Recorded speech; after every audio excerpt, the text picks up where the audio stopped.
The Secrets of Stargate is brought to you by the StarQuest Production Network and is made possible by our many generous patrons. If you'd like to support the podcast, please visit sqpn.com/give. You're listening to The Secrets of Stargate, episode 42. Janet West, Jackson has identified the seventh symbol.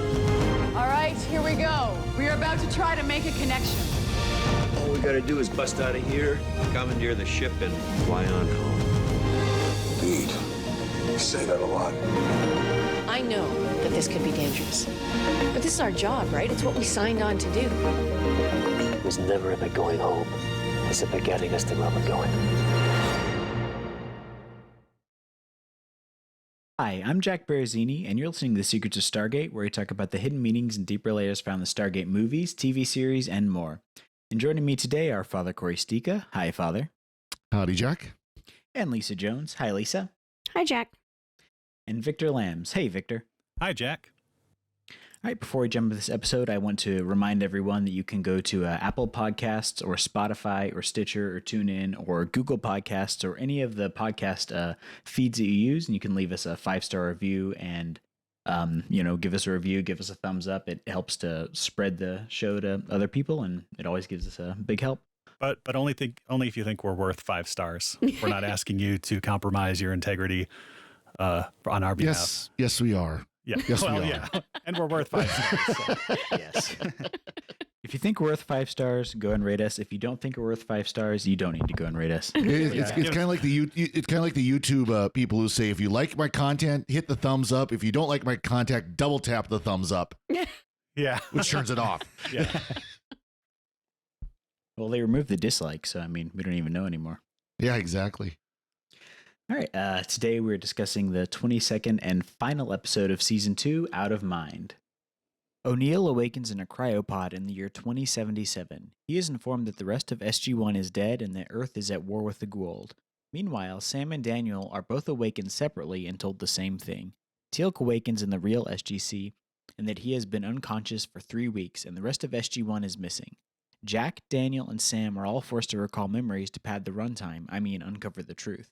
Jack discovers that this is all a ruse by the Goa'uld to infiltrate the SGC, and Hathor reveals herself to be behind the plot. We leave off on a cliffhanger until Season 3. I guess the weirdest thing about this episode is, like you said, Lisa, it's a clip show, but it's not really a clip show. It's like 50% clip, and then not even 50, really. I think it was like 25% clips, and then 75% new plot, where they built new sets, they cast new actors, and they brought back previous characters, as we'll see in the end. But they still decided to stick in some random clips, I guess, just to pad out the time. And I feel like, especially the clips they used aboard the Apophysis ship, like the battle scenes, I feel like they wanted to save money on special effects and action scenes and just reuse those clips. That's really what it felt like to me. Well, and this was the closer for Season 2. This was the final episode for Season 2. And it was to be to be continued into the first episode of Season 3. And so it really feels like they took a clip show and a season closer and combined them. And I almost, just kind of off the top of my head, my wondering is, they only had an episode and a half of a 2-part episode written. So, hey, let's throw some clips in and call it good. That sounds about right. Yeah, that's really what it felt like. And just, I don't know, clip shows are never really fun, but they're usually skippable. But the problem with this one is that it gives you enough plot that it's not really skippable. So it was interesting that they decided to go that route. And I feel like this was kind of around the time that shows were not doing clip shows anymore. Yeah. So you kind of get a half and half. Yeah. And it's kind of inexcusable too, because they have this 2-parter and they have a cliffhanger. But if they had extended this episode 10 minutes into the next episode, we kind of have like another natural cliffhanger part. And I won't say what it is because I don't want to spoil the next episode, but they could have reduced or gotten rid of the clips, run this episode 10 minutes into the next episode, basically. And then some of the action scenes where they're, running around and doing stuff, they could have, fleshed those out a little bit more, because there's some interesting stuff in the next episode. It's not all action. So it's kind of inexcusable. I think it was maybe halfway through the clips when I realized that maybe there was a point to them, but we can get into that. I think I know what they were going for with them. And I think that there is a point, but on the other hand, it's pretty inexcusable when your characters like Sam are flashing back to and reliving events that they weren't even there for, like Apophis and Chlorel being on their own ship when SG-1 has already departed, which is so, pretty awesome that she, remembers something she didn't see. We can just headcanon that and say that because she had the symbiont in her, that's where she got those memories from. Oh, yeah, the Naquita in her blood, of course. The Tok'ra gift, Yeah. Yeah. Keeps on giving. I figure if they're going to do a clip show, they might as well make it more interesting than last season's. And they did succeed in that because, like you said, you can't just fast forward through the whole thing because they are giving you a little bit of mystery, a little bit of sense of something else is going on. So I'm appreciative that it wasn't just them sitting around a conference table. $7 billion. $7 billion. So we get the return of a beloved character, and there's a little bit of running around. What's going on? I love this. I love that. You've got the SGC with the door opens and it's a gold thing, and so they tried to make it interesting, and I appreciate that. If they have to do a clip show, I'm appreciative. Mm-hmm. Yeah, it was just I'm gonna assume that they filmed this concurrently with filming the next episode, just to package it all together, and they just chopped it up this way. I do like how we get to see the Nox again though in the clips, and just it kind of drives home how awkward that episode was. Yeah, it really was. And my theory about the clips is that once it becomes apparent that like it's they're being held captive by somebody, probably a Goa'uld, who's trying to get information out of them, then they lapse through Carter's flashbacks into like the different Goa'uld and Daniel's the different Goa'uld that they've encountered. And I think that for the audience, that's supposed to bring us up to speed on who the actual Goa'uld is, but also to kind of misdirect the audience to think, oh, it could be any of these other characters that's doing this because they would have the motive and the technology to do this. So I think there is some justification for the second set of or third or whatever it is flashbacks, even if they're impossible. Yeah. Well, and I guess this is also kind of at the tail end of the era of TV where people could not just go on the internet and just like look up every single thing about it, and streaming was not a thing yet. And so that's kind of why they would have clip shows, is to catch people up on what had been going on, because people could not just go to the wiki and look up and see exactly what's going to happen in the plot and all that. Right. So I guess they're kind of trying to tie that in, give you a summary before the next season kicks off. I don't even think we had DVRs yet. I think you had to record on your VHS tape. So if you didn't set the timer just right on your VHS tape to record it, you might have missed the episode. Exactly. Yeah, because if they were showing a hockey game or something on Channel 50 at Saturday at 2 a.m., instead of Stargate, you would miss, if you didn't catch it the first time, you would miss it when it was in syndication. That's right. I will say that from a plot standpoint, knowing who the ultimate bad person is, it does kind of like that. This Goa'uld is trying to get intel. Yep. Through kind of tricky ways, but still, there have been ways they could have done that better too. Yeah, they gave Jack a Ramonic infusion, and I was wondering, was that like an infusion of ramen? I don't know. Oh. I mean, it seemed like weird that they were giving this Ramonic infusion, but get him through his finals. Yeah, MSG is supposed to affect the brain, and maybe that's what they were doing there. I also thought it was funny that Daniel Jackson really has no story in this episode at all, or anything to do really. Like, he wakes up and says, "What year is it?" And that's kind of all he does. He did get a haircut. Yeah, that's true. He woke up with a haircut, so I did like the cryo beds though. It was like this weird like Mylar bubble wrap. And when Sam's in hers, it reminded me kind of like a Hot Pocket when you put it in the sleeve to heat it up in the microwave. Hot Pocket. I was thinking of the gray version of the old Star Trek blankets. Oh yeah, because I thought it looked like. Oh yeah.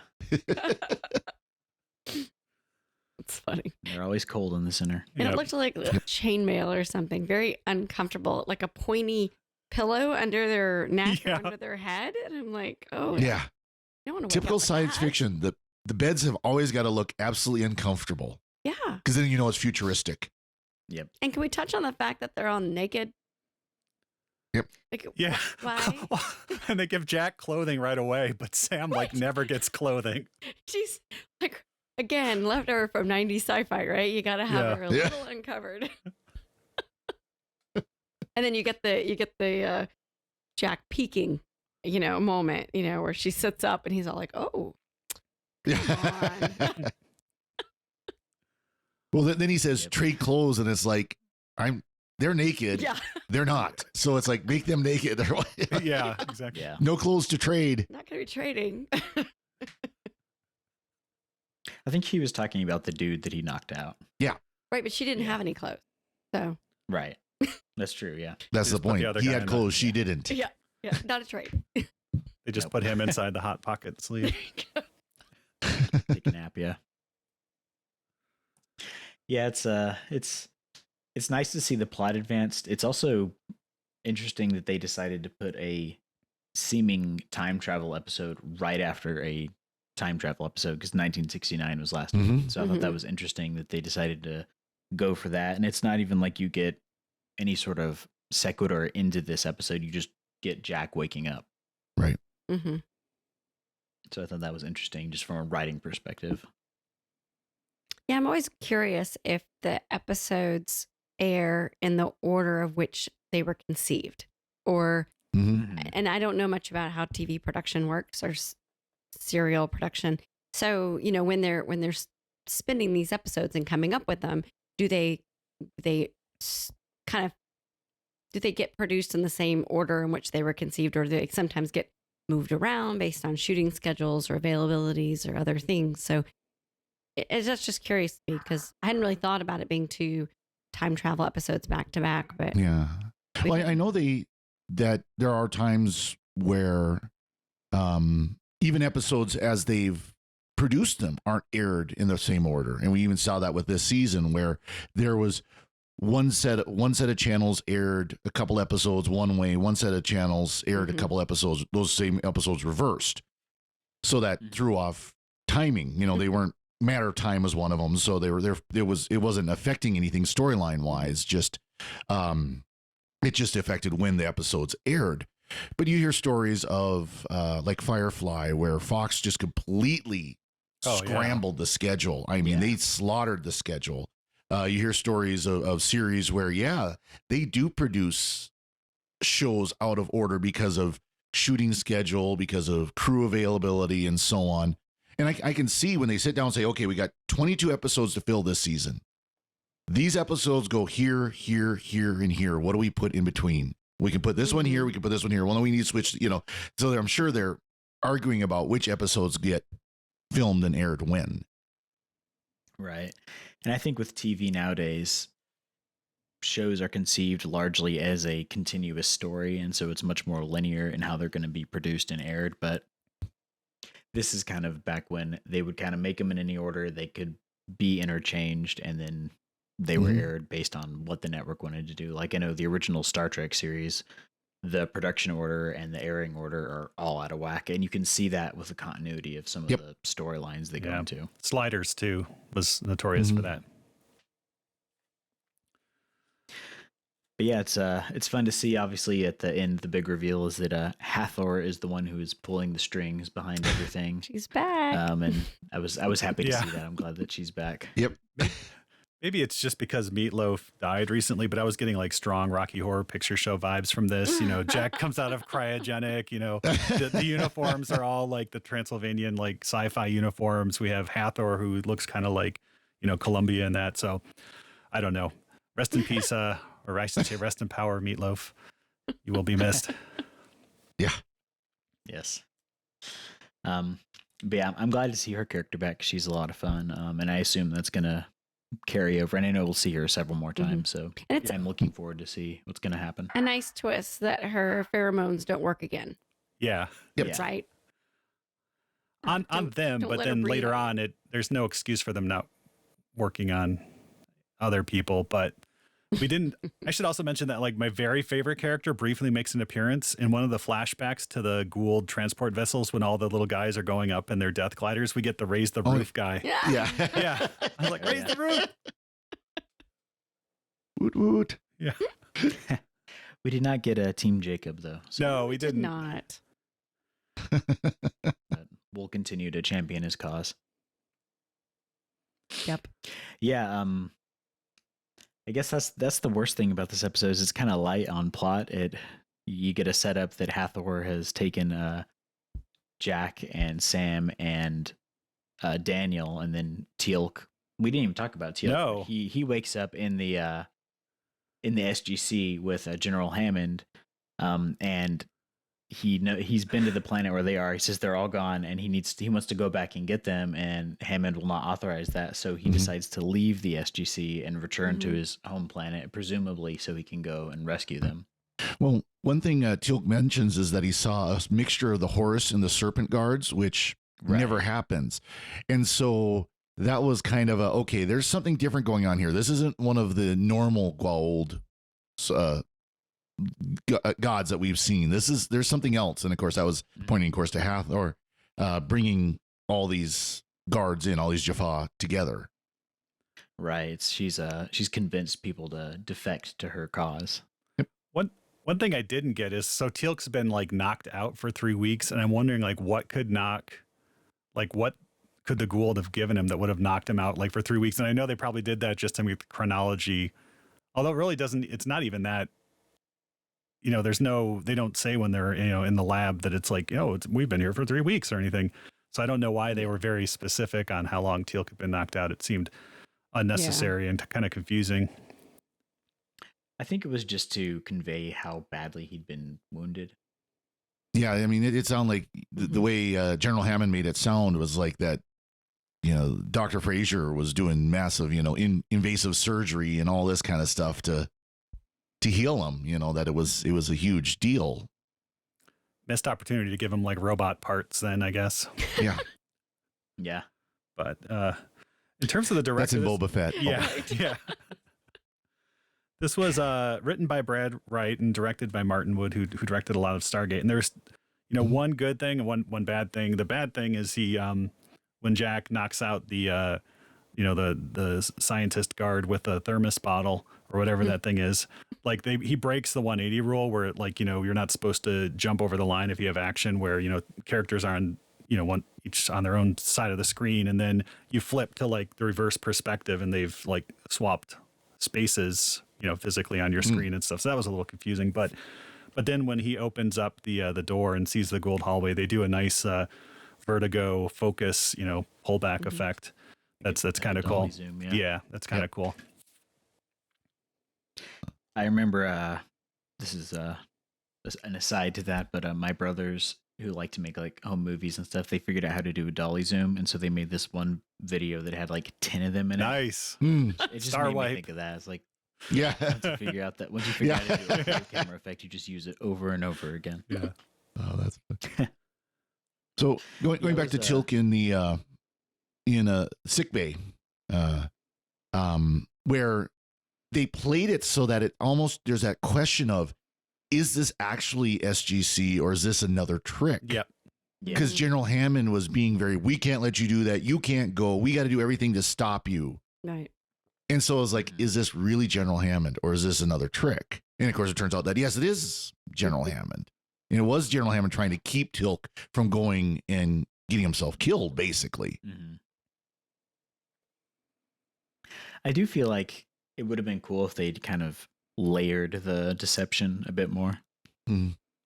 You don't really get any of that. It's kind of once Jack figures out what's going on, that's what is going on. But I don't know. I always like it when they kind of do the different layers of reality kind of thing. This really wasn't the Goa'uld. Really wasn't the Goa'uld. Is really the furling. Oh, that's true. Yeah. That's the uncuts. That's the scenes that got cut out. Yeah. Yeah. SG-1 isn't really that nuanced a show. No. Yeah. Yeah. Pretty straightforward. Yeah, it sets up a lot of fun stuff for the next season. I'm excited to see where it goes, and I'm excited that they're incorporating old characters again, like especially Hathor. It's fun to see her on screen. Absolutely. Yes, absolutely. Lock her up for what she was doing to that GDO though. But the CGI Gould was kind of interesting too, because up until this point we've seen like the little puppet Goulds, which are really gross and stuff, and so the CGI Gould just kind of, I don't know. I would have preferred like a practical effect Gould, but it wouldn't have been maybe as effective. Yeah, exactly. Yeah. But yeah, I think that, they shouldn't have ended it there. They should have ended it, when a character becomes enguldened. I think that would have been a much better place to break it off as a cliffhanger, kind of like a best of both worlds thing, where like Picard turns around and he's a Gould or something, and then you have to wait 3 months. And whenever we watch these, I always am telling our kids, they're like, let's watch the next one. It's like, no, you have to wait 3.5 months to see the next one, just like I did. But, and they groan and roll their eyes. And they're like, well, I guess I'll rewatch the entire season over the next 3.5 months. Of course, nowadays with the way Netflix and all these streaming services do it, you've got to wait a year. Oh, yeah, you do. You have 10 episodes, and then it's a year. Yep. Yeah, it's So like I'll Cobra take the Kai 3 is. months. Yeah, it's like. And with Cobra Kai too, it's hilarious because like a month has passed and yet all the kids look like a year older because it's been a year. Yep. You're like, oh, they'll hit their growth spurts, I guess. But, Yeah, things are really not on a consistent schedule in terms of how they're produced nowadays. Mm-mm. Although I do think most shows don't really do a season cliffhanger anymore. It's more every episode is a cliffhanger, and then you get the kind of wrap-up finale. Well, that's kind of the consequence of doing the overarching storyline, where every show continues with that serial format, so that you get done with the 10 episodes, 8 episodes, whatever they are. You've told the whole story for that season. There is no cliffhanger. Yeah, I think it'd be fun now, since we're kind of done discussing that episode, to roll into like a retrospective on the season. Season 2. Yeah. So just an overall view of that. it was the cool to, best of times. It was the worst of times. Yes. That's right. Had some really awesome episodes and some. Yeah. I will say though that season 2 was not as bad as season 1. I mean, you look back at season 1, and some of the bad episodes were bad. Well, overall, it was just much better, right? Yeah. They kind of hit their stride and did it much better than the first season. Not as many ups and downs. Yeah, a lot more cohesive, and it's nice to see the universe being built out, and also I like how they're advancing what's going on. It's not staying static. And yet at the same So time, it's they cool to still see managed to do callbacks to the movie. Yep. Yeah. I mean, you still have those threads. It's not like they've spun off in a completely new direction. So they just keep building and weaving in all of the original stuff and moving forward. Yeah, definitely. Yeah, we cover a lot of ground in this season. We learn that the ancients built the Stargates. We learn about the Asgard. There's a lot going on here. We also had a lot of opportunities where SG-1 goofed, did something bad. We got to fix it. Not just we're fighting the Gould, but we screwed up something. Yeah, definitely. It's nice to see that, and it's nice to see that the Gould are like, you get more insight into how they operate and their psychology, and also that they can be defeated, but that they're not going to just go away after the first season. Like, I like that they set that up, but it also doesn't become just like a laser focus on just the Gould. Right. Yep. And we met the Asgard for real to see how powerful they were. But yet it didn't, they kept them from being able to just wipe out the Gould right then, like all of it. Yeah, so it's definitely kind of like out there in the future. And when they do, they pay it off really nicely. And it's nice that they were thinking that far ahead. Because a lot of times with a show, you're not going to know if you're going to get renewed, but I assume at this point they knew they'd probably at least get one more season. So it's nice to see. I think the original, I think there was things out. Yeah, I think there were a number of seasons that were part of the contract with Showtime, and that's why it lasted as long as it did on there. Oh, nice. I think there were 4 seasons on Showtime, right? 5. Yeah, 5. Yeah. I thought it was a half and half. 5 on Showtime, 5 on Sci-Fi. Nice. Is there a change in like the production quality and how the show is done when it moves from Showtime to Sci-Fi? I would say not. The biggest change in production quality is when they fire up Atlantis at the same time, and they're kind of split between producing both. Yeah, that makes sense. Awesome. Maybe fun to go around and do our favorite episode from the season and our least favorite episode. Do you want to go first, Father? Oh, I suppose so. You know, I think I will say my favorite episode, just because of how fun it is, was 1969. I mean, just from the sheer fun factor, it's such a groovy, I think is the word to describe it. Had to throw that quote in there. Indeed, yes. You know, I enjoy that one very much. Fifth Race, you know, talk about the Asgard, you know, where you get, you know, first of all, the whole issue with Jack and trying to figure out how to get that stuff out of his brain, and then, you know, finds out it get to really meet the Asgard for the first time, you know. And that's you know, that's such a big plot development for the series. I mean, that's for the main overarching plot of the series. That's one of the key points. And then A Matter of Time, you know, the black hole episode. Always enjoy that one, you know, and even with all the science-y stuff that we ranted about, it's still a fun episode, still a good episode. Now for disliked, Need, also known as the Daniel Jackson Gets Addicted episode. I didn't like it because, as I think I said when we talked about it, is it felt way too much of the special of the week, kids are bad, drugs are bad for kids, okay, type episode, you know. So I wasn't the biggest fan of it. I know, obviously by their reaction they disagree, so I'll be interested to hear. But it got worse. Much worse. Well, I didn't go for like the worst of the worst. I tried not to go for the worst of the worst. Oh, okay. I did pick one, but I tried not to. The next one I picked was The Gamekeeper, only because it was such a waste of Dwight Schultz. I mean, just for that fact. I mean, it wasn't a great episode to begin with, but the fact that they threw Dwight Schultz in that one, yeah, really, that made both my lists, the best and the worst. It was like the best because of the guest star, but the worst because of everything else. Yeah. And then, of course, the last one False Step. Yeah. Yep. You know, just because. So If anyone I'll turn the can't floor. remember, they can go back and listen to our episode on that one. Yes. Yeah, exactly. Yes, they can. Yeah, exactly. Victor's favorite episode, yes. So what about you, Lisa? Okay, I'm going to try to not repeat Father Corey. So he just took No, out that's fine. those from me being able to repeat them, because otherwise I would say the same three as my favorites. But I think those are really popular.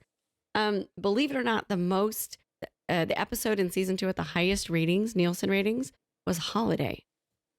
Which is not one of my favorites. I don't hate it, but you know, I would say if I don't list those three, In the Line of Duty, I really do appreciate because it set us up for the Tok'ra.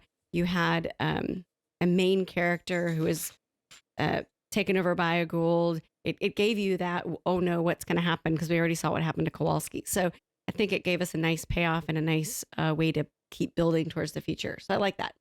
One of my kids actually said one of their favorites was Need. So I'm not agreeing, but I just thought that was interesting. Uh-oh, now your kids aren't going to like me anymore. It was Daniel. And then I can't say those three. I would say, I'm going to say something about Out of Mind that we didn't say earlier. And that when I didn't watch the first 2 seasons originally, I started it in season 3. And when I went back and watched Out of Mind, I caught it on syndication. That's where I found it first. I looked at it and I thought, there's some shipping going on that I had never noticed. That was the first episode I ever questioned Sam Jack's ship on. And so, the scene where he catches a peek, and then in the hallway when he grabs her, and they stay there all like cuddled in the hallway for an extra minute. And you're like, it's a little weird. And I remember going back and watching the earlier episodes going, did I miss this? Or is this new? And I feel like season 3 is where they kind of, I don't know if it was an accident or what, but season 3, they see how this goes. Let's play this out a little bit further before we see full on ship references in 4. So those are my favorites. I'll say, for those reasons. Worst, man. you know, I'm going to have to say, I was going to say Spirits, but I liked it better this time around.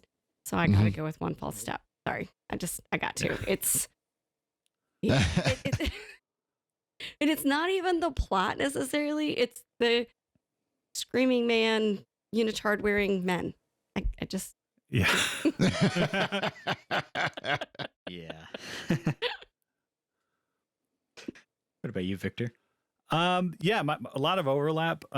My initial top 3 list, Matter of Time has to be on there because I think that's one of my top 3 favorite episodes of the show, like not just this season. So that's on there. 1969, of course, would be something, I would just watch. And the third one I had in my top 3, which was, kind of a sleeper or a dark horse, there was Prisoners, which, really good world building, a really neat twist to that. So I think that's kind of an underrated episode, but definitely one that I could watch again just because of the, unique world of this prison that they created. And then if I had to choose 2 more, Thor's Chariot, I suppose, would be up in there, just because of the, it's really cool when the Asgard ship appears. And then Tok'ra Part 2, and it would be entirely for Jacob and Selmak's little dialogue that they have when they're getting to know each other. I thought that was very sweet and poignant, and I think that made the episode for me, and it sets up a really great character in Jacob there. So those would be my top episodes, and then bottom 3 episodes. Not to take One False Step again, but it's at the top of the list. Bane is on there because of the squirt gun girl. And then no, what's her Alex or something, or no, it's the same actress that plays. Oh, is it really? Yeah, later. Oh wow. Okay, well, and then Holiday, because, and I think it's no coincidence that those 2 episodes are basically set in Colorado Springs or Vancouver, and Holiday was just pointless. It's just like, I wouldn't watch that one again. Everyone will feast on me. Yeah. And so I think those would be, there's a lot of like Spirits I would put like right in the middle. There's a lot that's good there and a lot that's not. And the rest just kind of fall around there. The one with Need, I didn't mind so much. I think, they could have cut off the last 15 minutes of that and it would have been a better episode.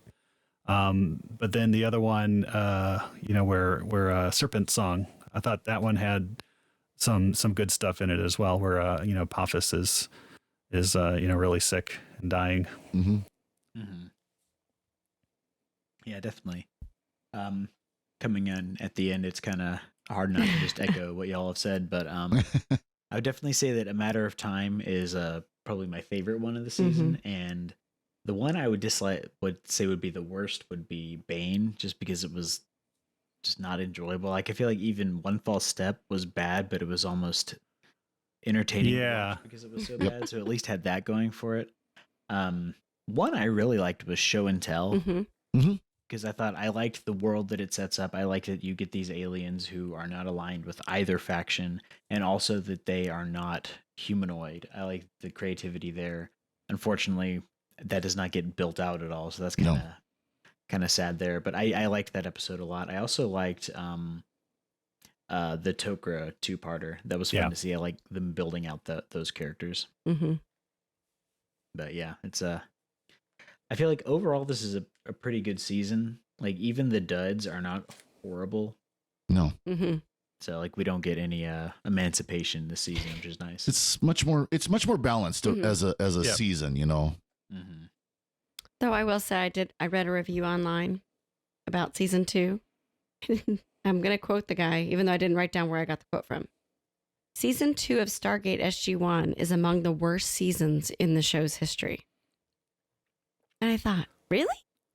What? I mean, maybe that's their way of saying it just gets better from here. But I was so surprised at that. And that's why everybody needs to give us a 5-star review on Rhapsody, Podcast Addict. What are the kids listen to these days? They need to give us 5-star reviews on all those, because we need to fight this misinformation. And the only way we can fight this misinformation that is circulating on the internet is if people give us a 5-star review. Tell your friends, get them into the podcast. We got beanies, we got sweatshirts. We're all wearing them right now. Yeah, we got Apophysis Tears mugs that you can drink your coffee out of, and I want one of those now. yeah, Great merch. yeah. Welcome to the Brainstorming Merch Podcast. Yeah. I do have to say, you really played up how bad One False Step was going to be for me, Victor, and I feel like I don't know. I was hoping for worse. Yeah, I was gonna say, was it a letdown that it wasn't as bad as you thought it was gonna be? Yeah. I was too. I think it was one of those things that's a lot more traumatic in your mind, and then when like a trained professional kind of walks you through it, you realize that maybe it wasn't so bad, and that you've developed skills later in your life for coping with it. Very well said. Yeah. No, I'm glad I missed that episode. Yeah, I mean, I still like fall on the floor and curl up in a fetal position if somebody walks up to me in a white spandex unitard, but I think I'll always do that. I don't even want to know how many times that happens to you, because apparently this happens a number more than 0. Oh yeah, I mean, all the time in Target and Kroger. I don't know. That's Walmart. Yeah, I was gonna say that's Walmart. Yeah. And that's why I don't go to Walmart anymore.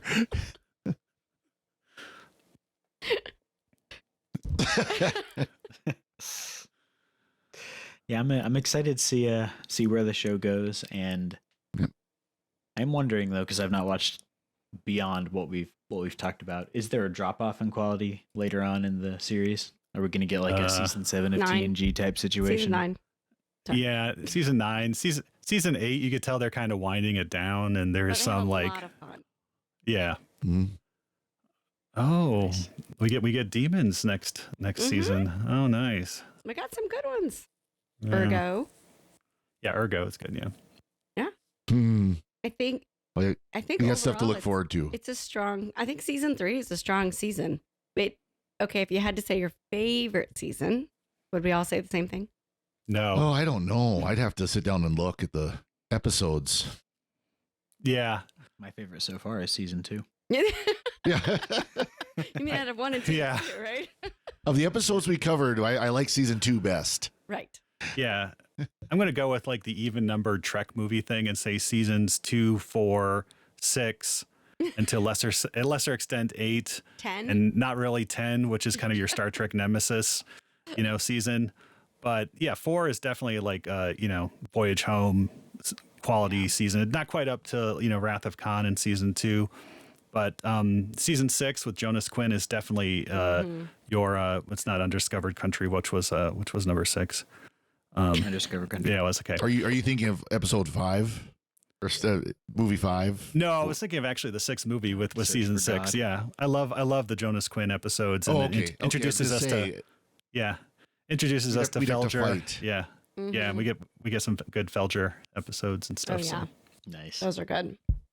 I know. I feel like the middle, so like 4, 5, 6, is really kind of the strength of the show. That's where they hit their stride and just really, really did well. So it's exciting. I can't believe we've already finished 2 seasons. Yeah, it's awesome. I'm excited we get to jump into this 2-parter next time and see what happens.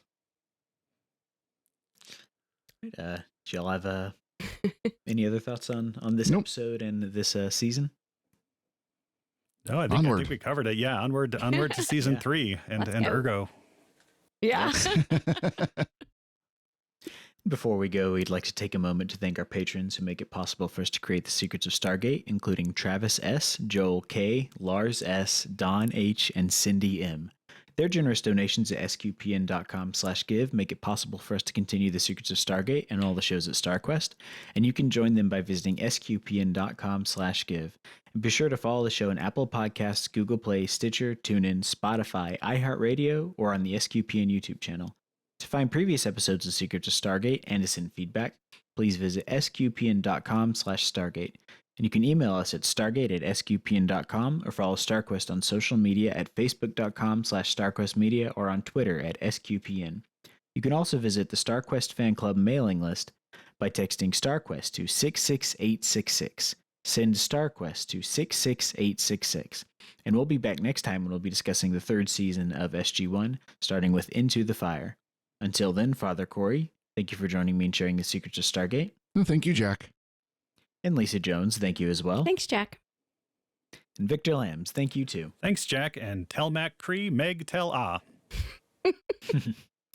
And once again, I'm Jack Barazzini. And remember, you should really do something about that breath.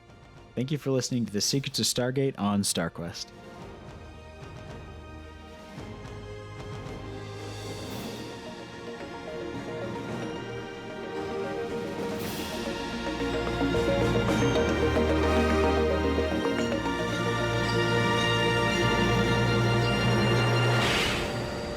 Anyway, I'm sorry, but that just happens to be how I feel about it. What do you think?